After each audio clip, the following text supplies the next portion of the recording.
하나님 말씀을 봉독합니다. 출애굽기서 1장 15절에서 21절까지를 교독합니다. 애굽 왕이 히브리 산파 십브라라는 사람과 부하라는 사람에게 말하여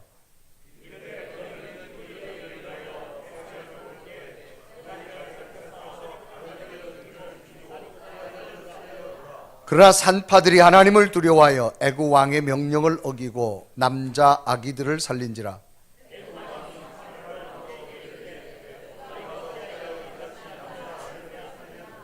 산파가 바로에게 대답하되 히브리 여인은 애굽 여인과 같지 아니하고 건장하여 산파가 그들에게 이르기 전에 해산하였더이다 하며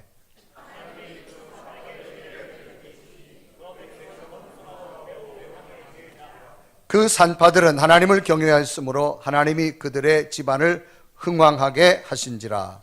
아멘. 오늘 예배는 여러분에게 주의 평강과 은총이 함께하기를 주님의 이름으로 축원합니다. 우리 옆에 뒤에 분 인사합시다. 할렐루야. 한 주간 동안 평안하셨습니까? 오늘도 당신을 보니까 기쁩니다.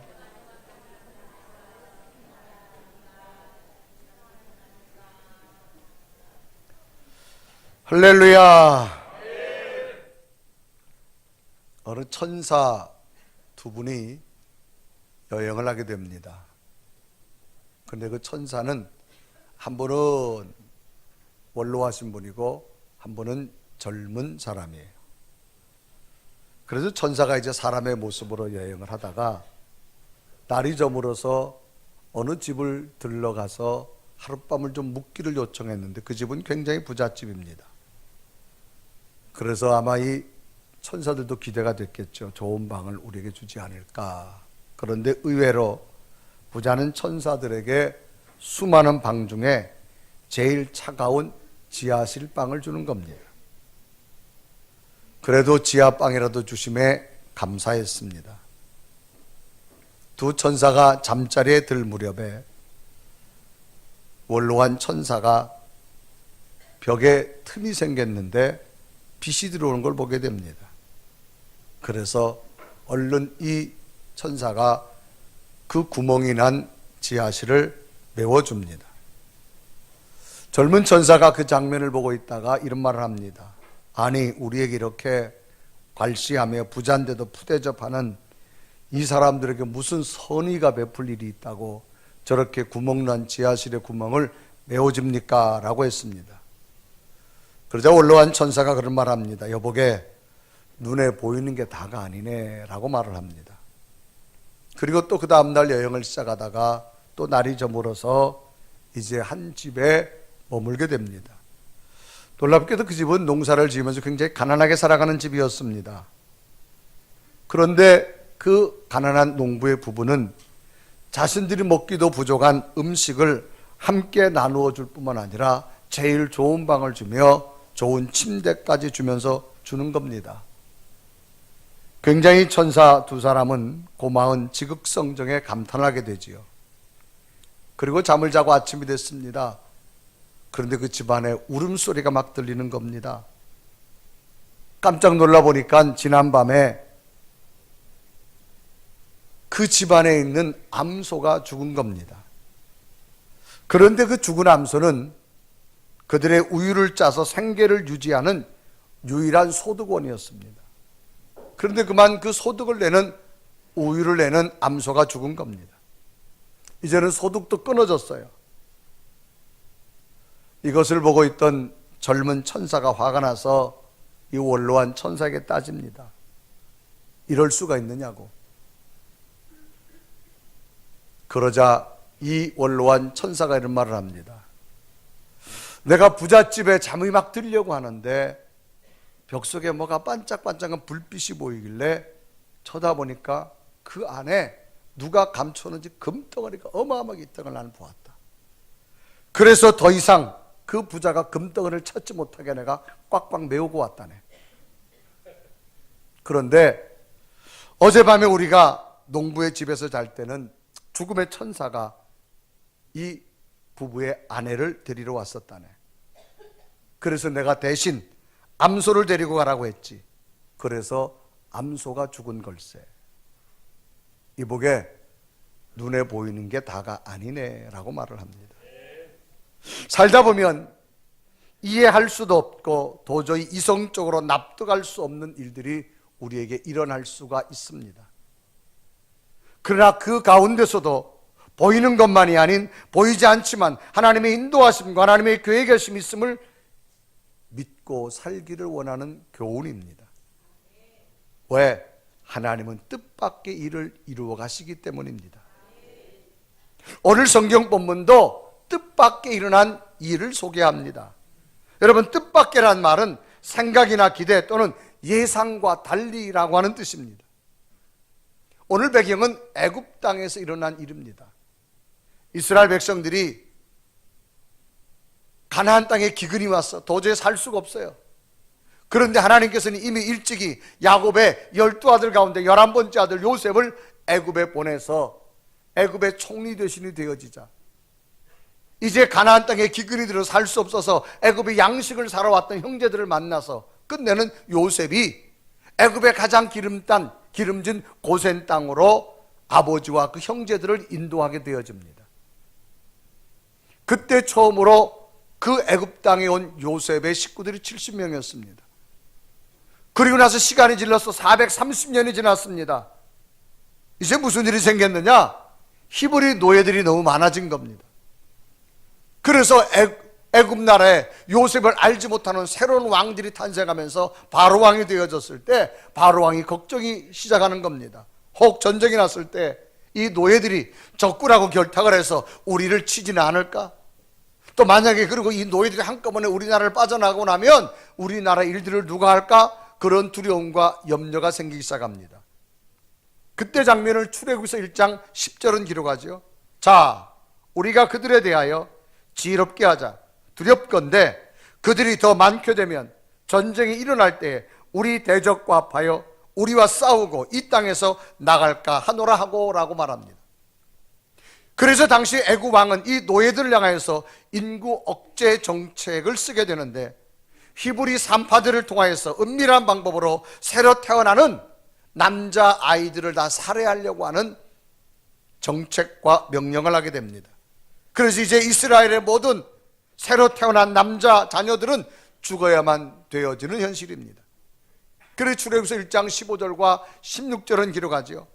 애굽 왕이 히브리 산파 십부라라는 사람과 부하라는 사람에 말하여 16절은 이르되 너희는 히브리 여인을 위하여 해산을 도울 때 그 자리를 살펴서 아들이거든 그를 죽이고 딸이거든 살려두라라고 말합니다. 그런데 놀랍게도 이 애굽 왕의 은밀한 이 방법의 정책은 실패로 돌아가 버리고 맙니다. 그 이유는 당시 애굽 왕이 고용한 히브리 산파인 십부라와 부하라는 두 여인이 애굽 왕의 명령을 거역했기 때문입니다. 잔인한 방법으로 히브리 남아들을 말살하려고 했는데 이 두 여인 때문에 애굽 왕의 정책이 수포로 돌아가 버린 겁니다. 참으로 있을 수 없는 일이지요. 당시 애굽 왕은 중동 지역의 강대국 중에 한 나라입니다. 이런 강대국의 왕이라면 엄청난 권력의 힘을 가지고 있는데 어떻게 히브리 여인 중에 있는 이 무명의 두 여인이 거대한 애굽 나라의 왕의 정책을 무산시킬 수 있냐 이 말입니다. 권력의 힘이 무산되어지고 이스라엘 민족이 살 수 있는 길이 생긴다고 하는 것 있을 수 없는 일이죠. 그 누구도 상상할 수 없었던 전혀 뜻밖의 일이 일어나고 마른 겁니다. 당시 애굽 왕의 정책이 무산되고 실패될 것이라고 하는 것은 그 누구도 생각을 해본 적이 없습니다. 그런데 놀랍게도 히브리인 가운데 산파인 두 명의 이 무명의 여인 십부라와 부하란 두 여인은 전혀 예상 밖의 여인이었습니다. 이 여인을 통해서 거대한 애굽의 바로 왕의 정책을 꺾게 되어지고 이스라엘 민족을 말살하려고 하는 그 거대한 음모를 무산시키게 되어지고 오히려 더 이스라엘 민족이 더 왕성하게 일어나는 놀라운 기적을 만들게 되어집니다. 참으로 놀라운 일이 아닐 수 없습니다. 이제 이스라엘 민족을 말살해야 되는 절망적 현실 앞에서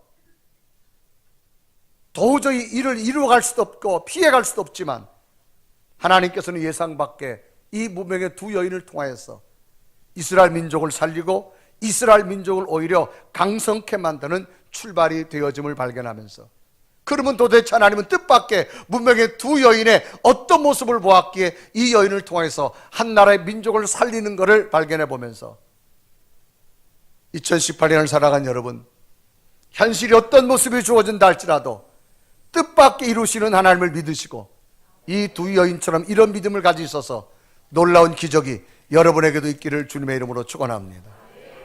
자, 그럼 이 두 여인은 어떤 여인이었을까? 이 여인들은 문제 앞에 두려워하지 않는 여인이었습니다. 오늘 성경 본문에 보면 두 여인이 등장하는데, 이 두 여인들은 아이를 출산할 때 도와주는 산파입니다. 당시 산파는 아이를 낳을 때 아이를 받고 산모를 도와주는 일을 하는 직업의 산파입니다. 당시 애굽 왕은 히브리 노예들이 점점점 많아집니다. 두려워해서 마음이 들기 두려워지면서 새로운 정책을 발표했는데, 그것은 바로 히브리 노예들을 말살하는 정책입니다. 그래서 왕이 명령합니다. 히브리 노예들이 출산할 때 사내 아이라고 하면 산파들에게 말하죠. 너희들이 어떤 방법인지 그 아이를 죽여라. 그러면 이제부터 히브리 노예들이 말살되어질 것이다. 그러면서 고용한 사람이 십부라라는 사람과 오늘 성경 부하라고 하는 두 산파를 고용합니다. 그래 출애굽기서 1장 15절과 16절은 기록하죠. 애굽 왕이 히브리 산파 십부라라는 사람과 부하라는 사람에게 말하여 이르되 너희는 히브리 여인을 위하여 해산을 도울 때 그 자리를 살펴서 아들이거든 그를 죽이고 딸이거든 살려두라라고 말합니다.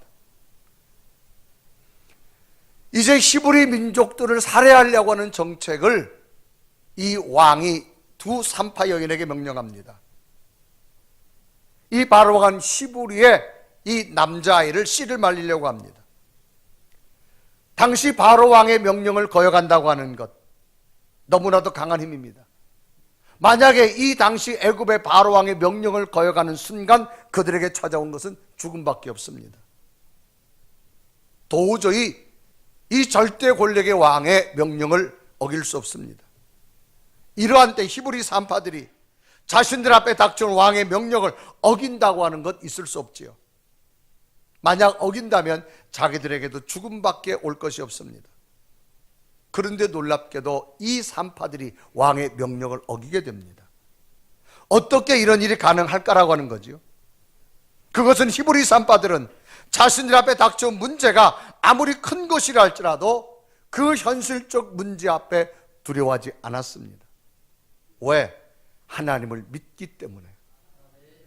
여러분, 사람에게 두려움이라는 것은 참 중요합니다. 이 두려움이라는 것은 두려운 느낌, 무서움, 공포, 불안한 마음을 말합니다. 그래서 사람은 두려움을 느끼게 되면 판단 능력도 흐려지고요, 마음도 불안하게 시작하고 자꾸만 부정적인 생각으로 가득 차지기 시작합니다. 그럼 왜 두려울까? 그 말이에요. 의지할 곳이 없기 때문에, 기댈 곳이 없기 때문에 사람들은 두려워하는 겁니다. 내가 마음으로 의지할 것도 없고 두려울 것도 없기 때문에 사람은 불안해하는 겁니다. 자, 만약에 여러분들이 여행을 합니다. 그것도 저 아프리카 오지를 여행한다 합시다. 도중에 여러분 가이드를 잃어버렸어요. 어떤 마음이 들겠습니까? 두려운 마음이 들 거예요. 한 번은 제가 아프리카 케냐에 가서 원주민들이 사는 소똥집을 가게 되는데, 저를 인도한 분이 그 아프리카 원주민이에요. 걸어서 한 1시간 반을 가야 됩니다. 그런데 저하고 저를 안내하는 그 여인 둘이서만 갑니다. 깜깜한 칠흑, 정말 등도 없어요. 그냥 따라가는 거예요. 근데 한참 가다가 그 여자가 없어진 거예요. 이야, 제 마음이 여러분 구세주 같은 여인이 없어진 거예요. 얼마나 두려웠는지. 여러분 한번 그런 걸 상상해 보셨어요? 자, 여행 도중에 여러분 돈을 잃어버렸다 생각합시다. 여권을 잃어버렸다 생각합시다. 특히 공산국가에 가서 여러분 여권 잃어버렸다, 길을 잃었다, 얼마나 두렵겠습니까?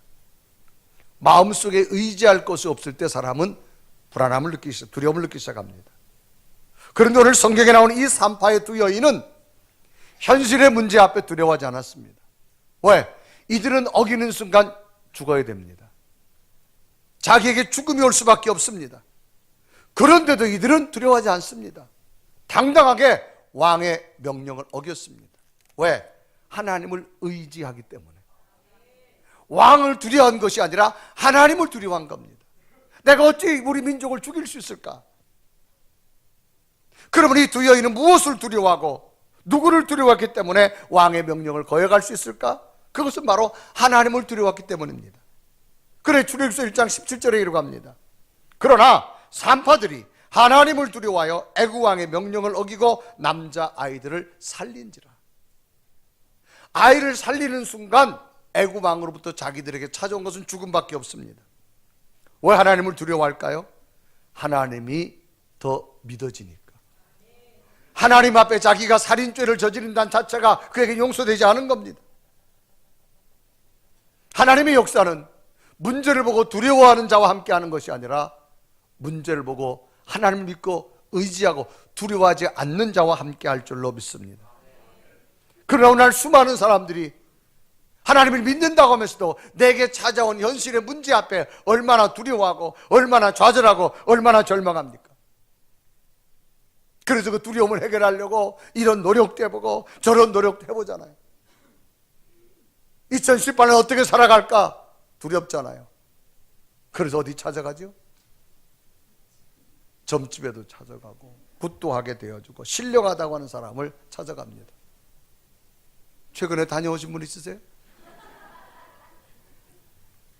제가 길을 지나가다 보니까 프랜카드가 하나 있는데요, 참 멋진 프랜카드라고요. 그 프랜카드 내용이 이런 거예요. 천상장군 명품 김보살. 근데 그 밑에 보니까 AS 확실합니다. 여기도 무슨 AX가 있나 봐.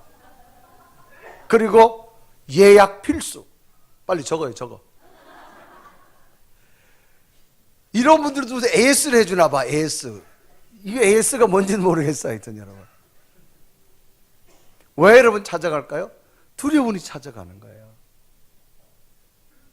여러분, 하나님은 언제나 우리에게 문제를 주시고 우리를 테스트합니다. 두려워하지 않기를 바랍니다. 이스라엘 민족의 출애굽 여정 속에 보면 430년 동안 노예 생활하던 저들, 하나님은 모세를 통해서 10가지 기적을 보여줍니다. 거대한 바로왕을 꺾고 애굽을 대탈출하게 되죠. 사람 힘으로 못했어요. 하나님의 능력이었어요.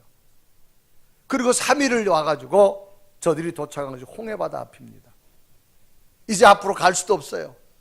하루아침에 이스라엘의 히브리 노예들이 다 떠나고 나니까 애굽 왕이 나라가 움직여줄 수 없어요. 왜? 노예들이 다 빠지고 나니까. 그래서 애굽 왕이 다시 말을 타고 이들을 쫓아옵니다. 이들은 3일을 걸어왔지만 말을 타고 쫓아오니 금방 쫓아와요. 보니까 뒤에는 애굽 군대가 오고 앞에는 홍해바다가 있어요. 이제 꼼짝없이 죽게 생겼습니다. 백성들이 두려워하기 시작합니다. 사람은 두려우면 어떤 모습이 생기느냐? 불평하기 시작합니다. 원망하기 시작합니다. 막 저들은 애굽에서 10가지 기적을 하나님이 주신 것은 까마득 잊어버리고 또 불평하고 원망합니다. 왜 우리를 여기까지 데려왔느냐? 차라리 애굽에 있는 것이 낫지 않느냐? 애굽에서 먹는 거나 시큼 먹고 죽을 텐데 왜 이 광야에 죽게 하느냐? 그때 모세가 그 백성들이 한 말이 있습니다. 여러분, 두려워하지 말라는 거예요. 하나님이 인도함을 너희들이 보지 않았느냐? 앞으로도 하나님이 이 절망 속에도 인도할 것이다. 그러면서 하나님, 모세가 던져준 말은 두려워하지 말라는 거예요. 그래 출애굽기서 14장 13절에 이렇게 합니다.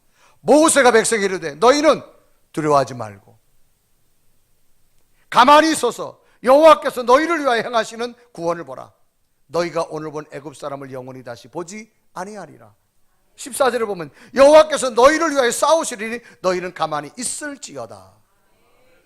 이 절망 가운데 두려워하지 말라는 거예요. 왜?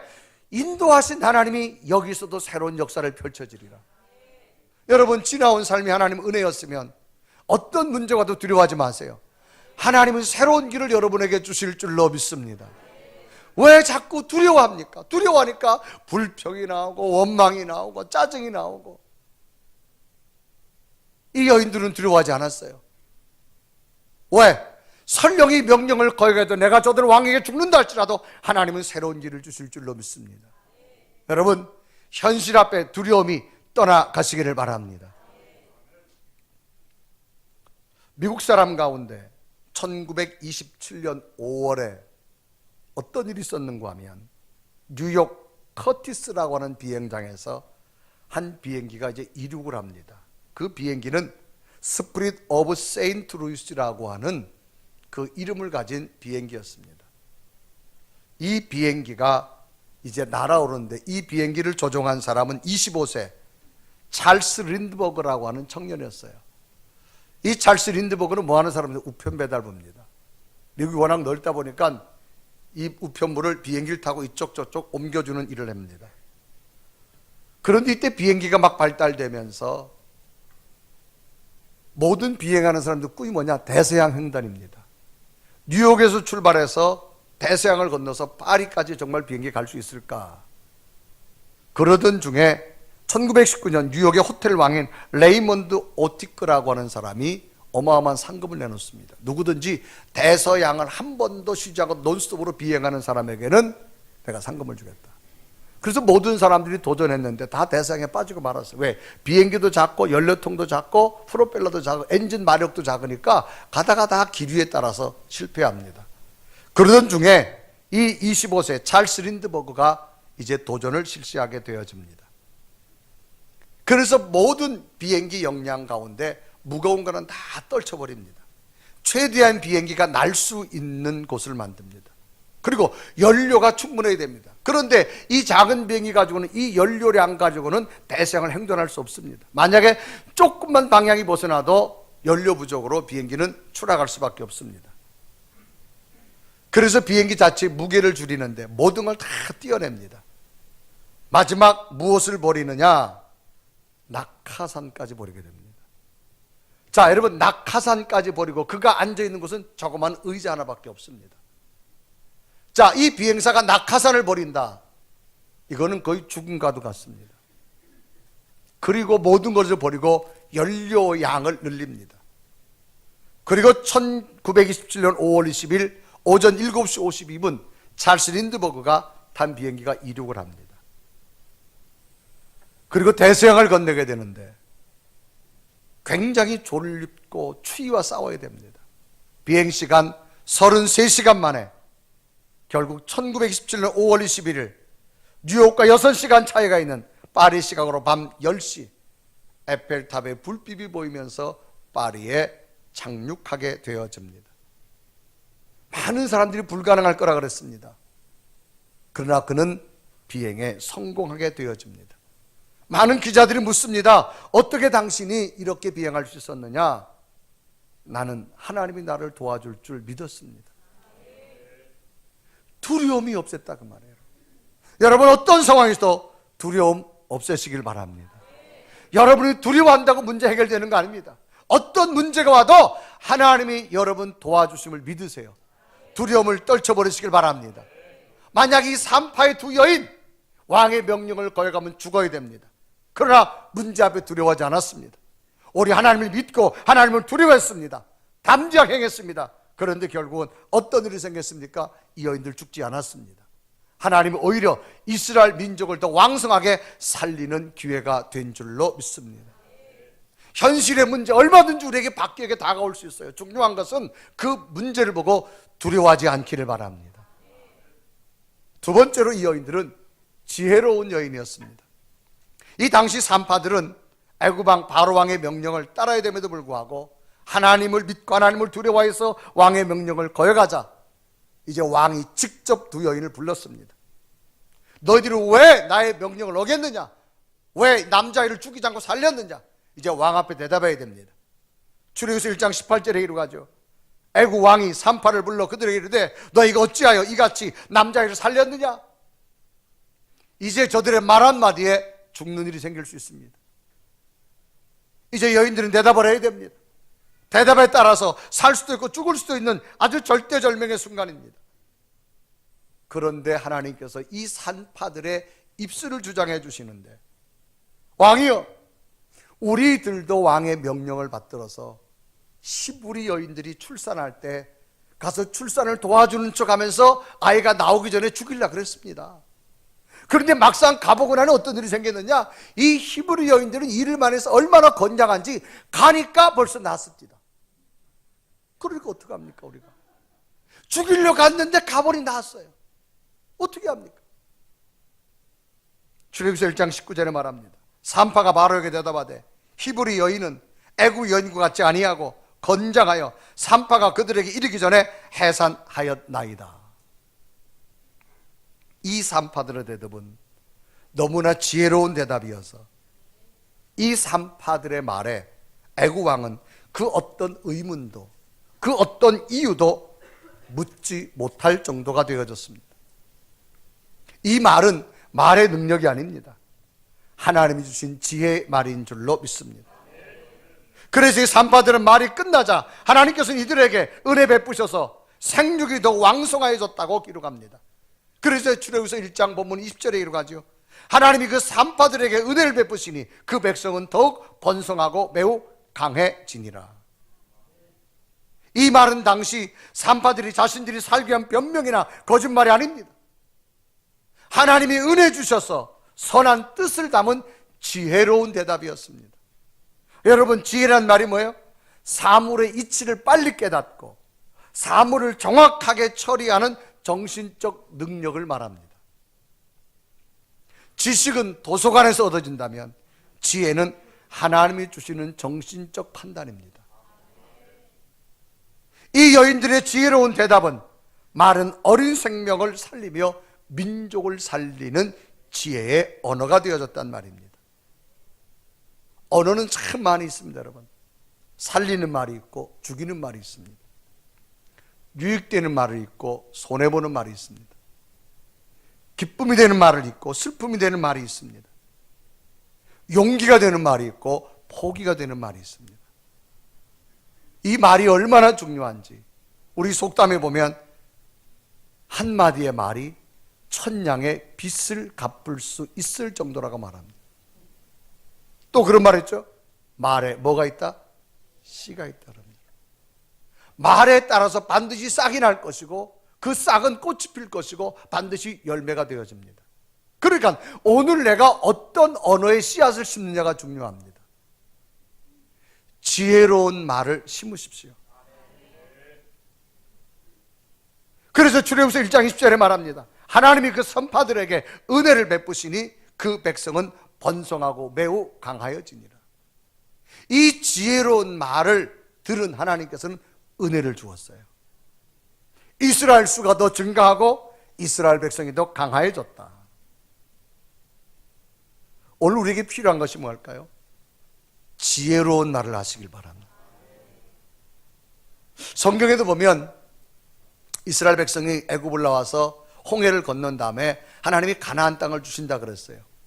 그런데도 이들은 또 못 믿는 거예요. 그래서 하나님은 이스라엘의 야곱의 12아들을 통해서 애굽에서 12지파가 만들어집니다. 그래서 12지파의 대표들을 다 모아요. 모아가지고 너희들이 내가 약속의 땅을 줄 테니 먼저 가보라고 하면서 약속의 땅을 보냅니다.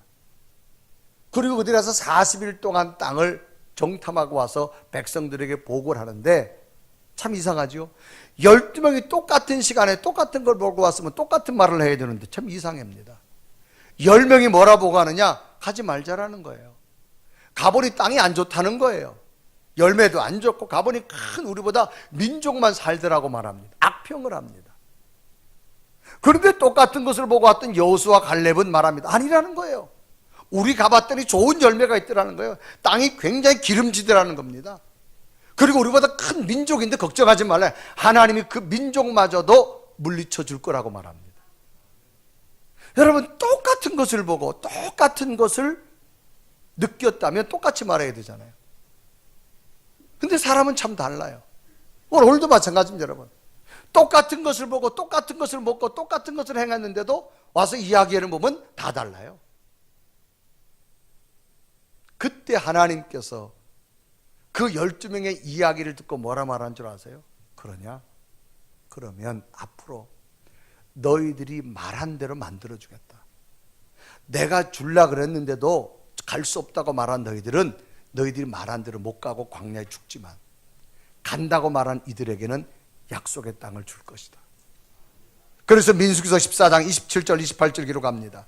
나를 원망하는 이 악한 회중에게 내가 어느 때까지 참으랴? 이스라엘 자손이 나를 향하여 원망하는 바 그 원망한 말을 내가 들었노라. 28절에 보면 그들에게 이르기를 여호와의 말씀에 내 삶을 두고 맹세하노라. 너희 말이 내 귀에 들린 대로 내가 너희에게 행하리니. 너희 말을 한 대로 만들어주겠다 이 말이에요. 여러분, 어떤 상황에도 지혜로운 말을 하십시오. 희망의 말을 하십시오. 그것이 씨앗이 됩니다. 아멘. 하나님이 들으신다는 거예요.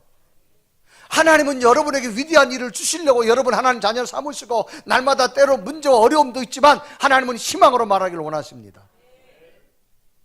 지혜로운 말이 여러분 있어지시길 바랍니다. 한 말을 해도 용기 주는 말을 하시고 희망이 되는 말을 하시고 살리는 말을 하시고 아멘 좀 해요.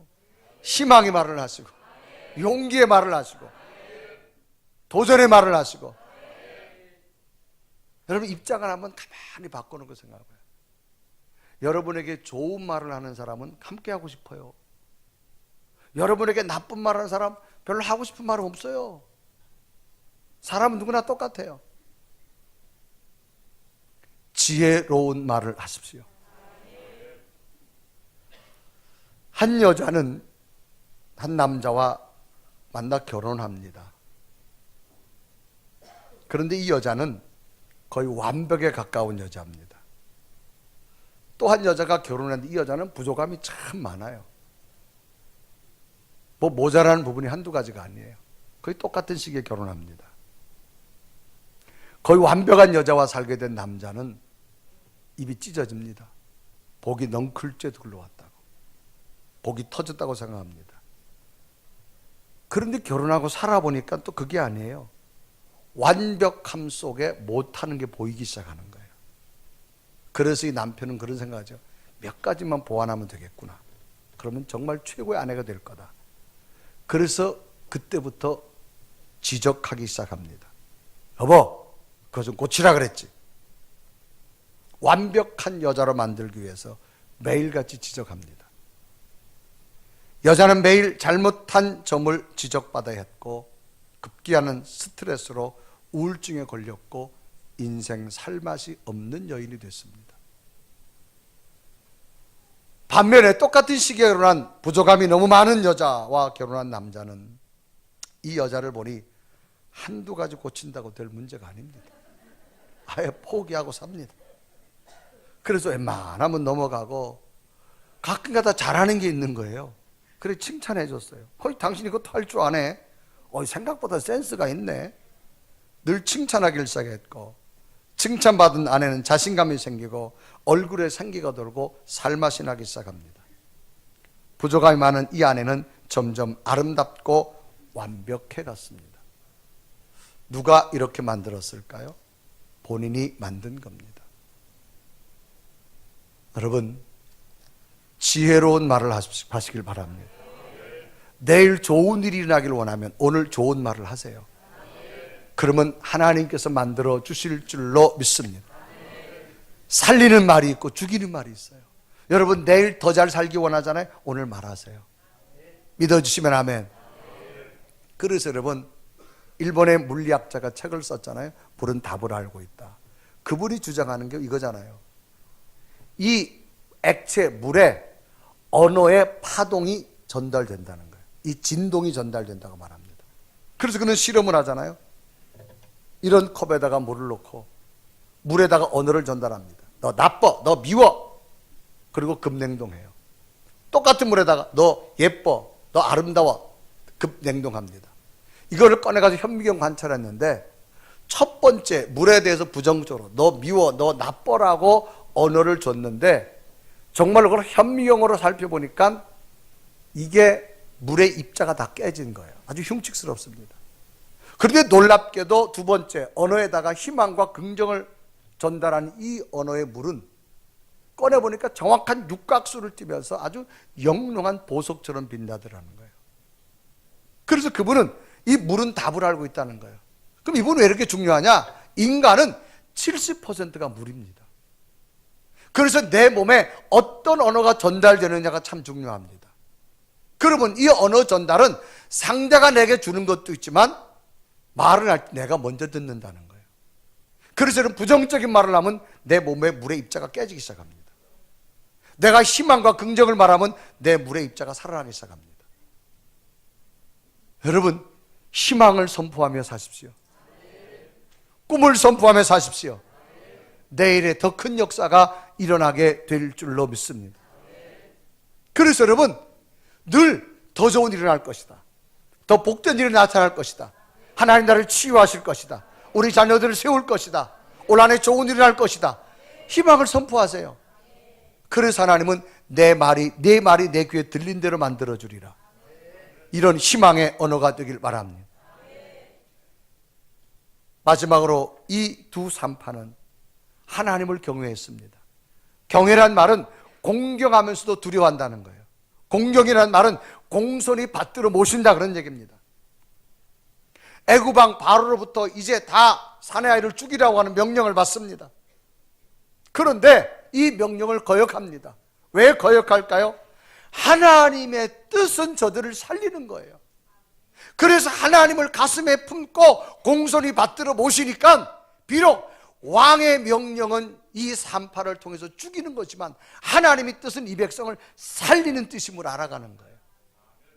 그래서 여러분, 하나님의 뜻을 먼저 찾게 되어진 거예요. 그래서 하나님을 경외했단 말을 공경하면서도 두려워하는 겁니다. 내가 어찌 사람의 뜻을 찾으랴? 하나님의 뜻이 뭔가를 먼저 찾았던 이 두 여인, 결국은 이 여인은 하나님을 감동케 하셔서 하나님을 경외했으므로 이들을 통하여서 하나님이 주시는 복이 뭐냐? 그의 집안을 흥왕하게 해줬다고 말합니다. 그래, 출애굽기서 1장 21절에 이라고 합니다. 그 산파들은 하나님을 경외하였으므로 하나님이 그들의 집안을 흥왕하게 하시니라. 현실적으로 보면 왕의 명령을 따라야 되지만 이분들은 하나님의 뜻이 뭔가를 먼저 찾았어요. 여러분, 우리가 신앙의 삶을 살다 보면 현실 앞에 보이는 것도 중요한, 정말로 하나님이 원하는 뜻이 뭔가를 찾아갈 수 있는 믿음이 되기 바랍니다. 그게 하나님을 경외하는 겁니다. 바로왕의 권력 앞에 더 이상의 희망도 더 이상의 바람조차도 할 수 없었던 절대절명의 순간이었지만 하나님께서는 전혀 뜻밖의 하나님을 공손히 받들며 하나님 뜻을 이행하는 이 두 산파를 통해서 새로운 계획을 이루어 가심을 보게 되어집니다. 오늘 우리에게도 무엇이 필요할까요? 우리에게도 수많은 문제들이 찾아옵니다. 그 문제 앞에 두려워하지 마십시오. 하나님이 해답을 주실 줄로 믿습니다. 그 지혜로운 말, 희망의 말을 선포하십시오. 그리고 하나님 뜻을 찾으십시오. 이 두 산파를 통해서 뜻밖에 이루신 하나님, 오늘 여러분에게 이런 일들을 이루어 주실 줄로 믿습니다. 문제 앞에 두려워하지 마시고 언제나 희망의 말을 하시고 하나님의 뜻을 찾고 도전하는 이 한 해가 되셔서 하나님의 기적이 여러분에게도 일어나시기를 주님의 이름으로 축원합니다.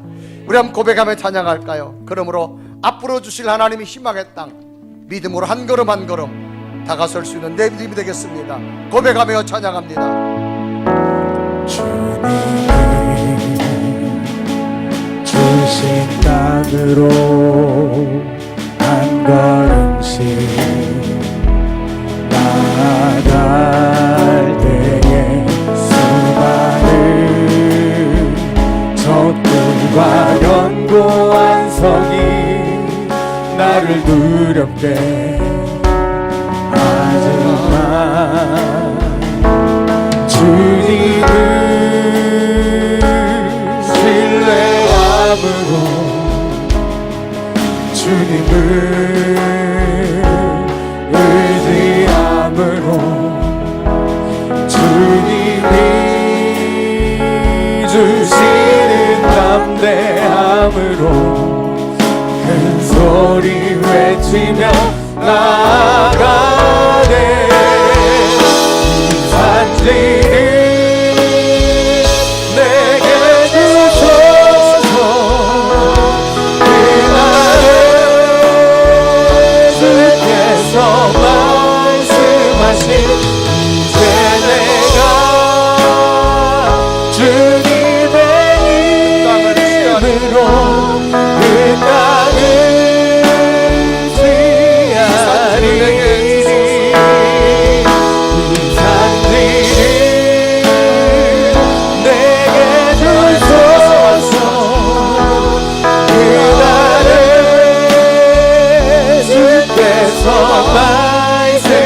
이제 내가 주님의 이름으로 그 땅을 지하리니. 우리 함다 같이 두 눈을 감으시고 우리의 믿음을 한번 뒤돌아봅니다. 하나님, 나는 어떤 문제 앞에 어떤 모습일까요? 지금까지 하나님이 동행하시고 인도하셨음을 믿으면서도 우리도 두려워할 때가 얼마나 많습니까? 두려워하지 마십시오. 하나님은 더 놀라운 일들을 만들어 주실 줄로 믿습니다. 그리고 희망의 말을 하세요. 하나님이 이 말을 들어서 감동할 말을 하십시오. 하나님은 말대로 세워주시고 만들어줄 줄 믿습니다. 그리고 하나님의 뜻을 찾으십시오. 하나님을 경외한다는 말은 공경하면서도 두려워한다는 겁니다. 하나님께서도 여기 어떤 뜻이 있을까 늘 찾으십시오.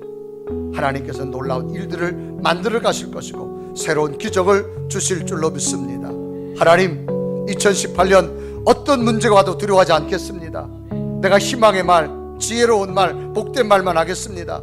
하나님 뜻을 찾겠습니다. 이 믿음을 주셔서 절대절명의 이스라엘 민족이 말살될 수밖에 없지만 뜻밖의 산파의 두 여인을 통해 이루신 하나님, 우리의 삶에 올 한 해 뜻밖의 일들이 일어나게 하여 주옵소서. 우리가 예상치 못한 일들을 보게 하시고 하나님이 기적을 보는 하나가 되게 해달라고 우리 간절한 모습으로 고백하며 주여 이런 산파의 믿음 내게도 주시옵소서 고백하며 기도하겠습니다. 살아계신 하나님, 산지를 내게 주소서. 그날에 주께서 말씀하신 이제 내가 주님의 이름으로 그 땅을 취하리니. 산지를 내게 주소서. 그날에 주께서 말씀하신 이제 내가 주님의 이름으로 그 땅을 취하리라. 살아계신 하나님, 우리에게도 수많은 문제가 일어날 수 있습니다. 문제 앞에 두려워하지 말게 하여 주옵소서. 지금까지 동행하신 하나님, 이 문제도 하나님의 해답이 있을 줄로 믿고 하나님 앞에 믿음으로 도전하는 성도들 되게 하여 주옵시고 우리의 언어가 희망의 언어, 긍정의 언어, 축복의 언어, 생명의 언어, 살리는 언어가 되게 하여 주시옵소서. 그리고 하나님 뜻이 무엇인가를 찾아가는 이 여인들처럼 이 믿음이 우리의 믿음이 되어져서 다가올 2018년 놀라운 뜻밖의 일들이 저들의 가정과 삶 가운데 일어나게 하여 주옵소서. 예수 그리스도의 이름으로 간절히 기도 드리옵나이다.